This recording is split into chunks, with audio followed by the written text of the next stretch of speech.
Assalamu alaikum wa rahmatullahi wa barakatuh. Welcome, brothers and sisters, to another episode of 5 Minutes of Fa'idah. And today we have with us Brother Abu Bakr. Welcome. Good to have you, Sheikh. And in these few brief moments, we want to discuss the concept of seeking Allah's rizq, seeking the sustenance and the provision of Allah. We know in the Quran, Allah tells us that He is Ar-Razaq, that He created us, He gave us sustenance, but He commanded us to seek that sustenance. And He also ordered us to eat from the lawful good things, the tayyibat, that which is pure, that which is lawful, that which is wholesome.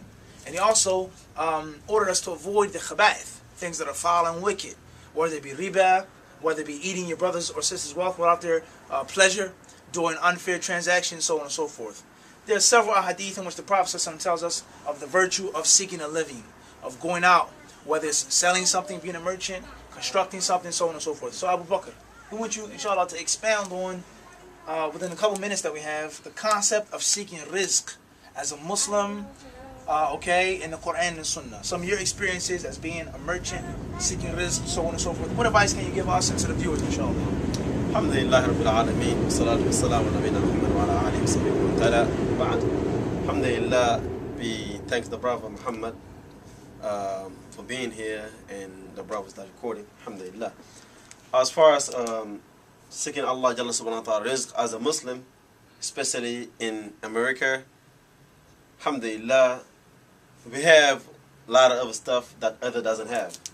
You can have your own, you can block, you can cancel the riba between you and the customers. As everywhere you go, like big stores, you have to pay taxes.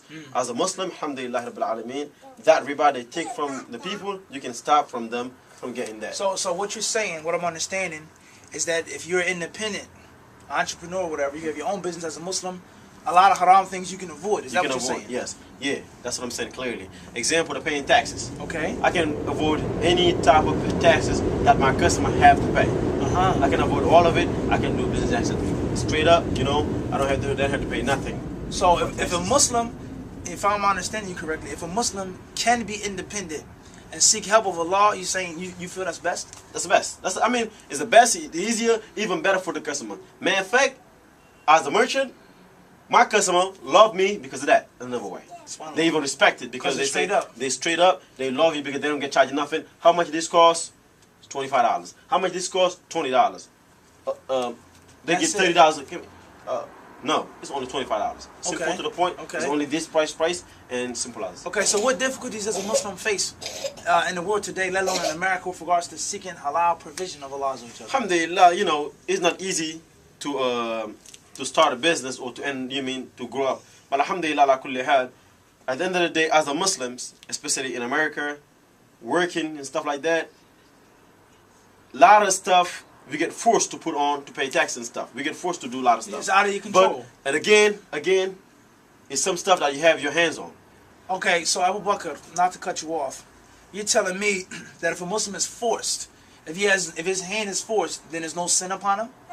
I'm understanding he's trained forced in the land of the disbelievers. Okay. You're forced to do this, you have to do it. There's no sin on you. There's no sin because but there's some things you're saying that you can avoid. Yes. And you can't make an excuse. You might get sin. Yes. So the Muslim has to be conscious of that.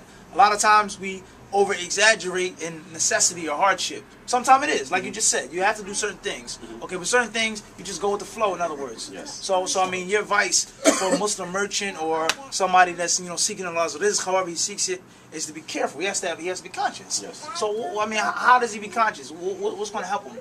Does knowledge play a part in that? Tell you the truth, awalan, a Muslim is someone who is smart. SubhanAllah. A Muslim is someone who learns. A Muslim is someone who practices the Sunnah. So as far as the Muslim is smart, you learn, you practice Sunnah, you have to know things in business before you do it. Example, Umar Muhammad, he used to kick the people who doesn't know the ruling of business in the marketplace. Kick them out of the market. Wait, hold on. You telling me for me to have a business I have to learn something first? You have to know the ruling. I can't just say Bismillah? You want to go, Bismillah, and just go ahead, and you're going to fall tomorrow somewhere else. And hereafter, Allah may ask you something, a lot of stuff you didn't know. So as far as me, this is business, but it's a way for ibadah again. You can worship Allah as Allah said, you recorded earlier. Seeking the rizq is an act of worship. It's an act of worship. As long as I'm doing it the proper way. Because I'm feeling these. How do you? So you're telling me that without knowledge, there's no proper way? That's the only way I understand. The only way I can seek my rizq, worship Allah with it, protect my family and those who are under me, to eat something that is halal and stay away from the haram, as you said from the beginning. Those things that's good and those things that's haram, stay away from it. For me to do that, I have to learn what is haram, what is halal for me to do that. So the Muslim, no matter what he does, whether he's a student overseas, whether he's a merchant in Philadelphia, he has to seek ilm. Be in China or in Africa, in Senegal, or in Mauritania, or wherever you can be. You have to know the usul of the deen. You have to know the usul of buying and selling if you want to be a merchant. That's my basic stuff. Every Muslim. The basic stuff. You know, I cannot. Yo, wallahi, this is this and this is fake. I cannot do that. This is haram. Some Muslims may not even know that's impermissible to do. You know, but now you see, you have to learn al-Islam from the usul. Merchant, as personal, you know, advice to myself, to my family, to those who want to do it. At least, first and foremost, understand the ruling of business before you get into it. You know, not just the law, or you have to pay tax, if not they're going to raid you for tax evasion. No, Islam has the Islamic law in buying and selling. And that only comes from knowledge. Jazakallah khair, Abu Bakr. Unfortunately, we ran out of time today. Very beneficial advice and information from Brother Abu Bakr. May Allah increase him. Alhamdulillah, this is his store here in Philadelphia. How long have you had this store here? Going on 4.5 years. 4.5 years? Yeah, this one. May Allah increase you and make you better. Hopefully, see you, brothers and sisters, on the next episode of 5 Minutes of Faida. We ask Allah to allow us to learn our religion and to make it easy for us to seek Allah's rizq. Jazakallah khair, Abu Bakr. May Allah bless you, give you more. Ameen.